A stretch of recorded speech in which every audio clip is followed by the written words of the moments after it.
Man வந்து பிரெஸ்ட்டை ரொம்ப handle பண்ணிட்டாங்க அப்படின்னா அது பெருசாயிடும் அப்படின்னு சொல்றாங்கல்ல, சாகி ஆயிடும் அப்படின்ற மாதிரி ஃபீமேலுக்கு, அதெல்லாம் உண்மையா? இல்லை தாய்க்குளங்களே, மார்பகங்கள் இது போன்ற காரணத்தினால் எல்லாம் தளர்ந்து விடாது. ஒரு கட்டிடத்திற்குள் இருக்கும் இரும்பு கம்பிகள் போல மார்பகங்களுக்குள் கூப்பர்ஸ் லிகமெண்ட்ஸ் என்ற ஜவ்வுகள் அமைந்திருக்கும்.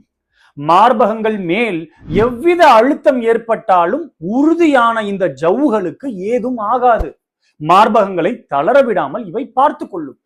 பிறகு ஏன் எனக்கு மட்டும் தளர்ந்த மார்பகங்கள் இருக்கிறது ஐயா என சிலர் கேட்கலாம்.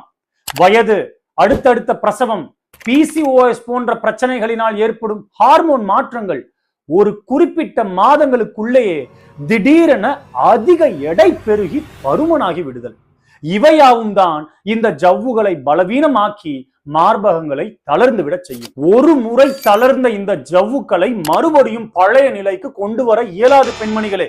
இருப்பினும் இவை கொலாஜன் என்ற புரதத்தினால் கட்டமைக்கப்பட்டதால் தினமும் புரதம் நிறைந்த உணவுகளான முட்டை வெள்ளை, கோழிக்கறி, மீன், பயிர் வகைகளை உண்டு உடன் வைட்டமின் C நிறைந்த உணவுகளை எடுத்துக்கொள்ள வேண்டும். ஏனென்றால் வைட்டமின் C சத்து கொலாஜன் உற்பத்தியினை மிகுதியாக்கும். இவ்வாறு செய்தால் தளர்ந்த மார்பகங்களை மேலும் தளர விடாமல் நிச்சயம் பார்த்து கொள்ளலாம்.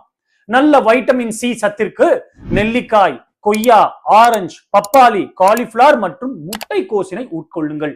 நன்றி.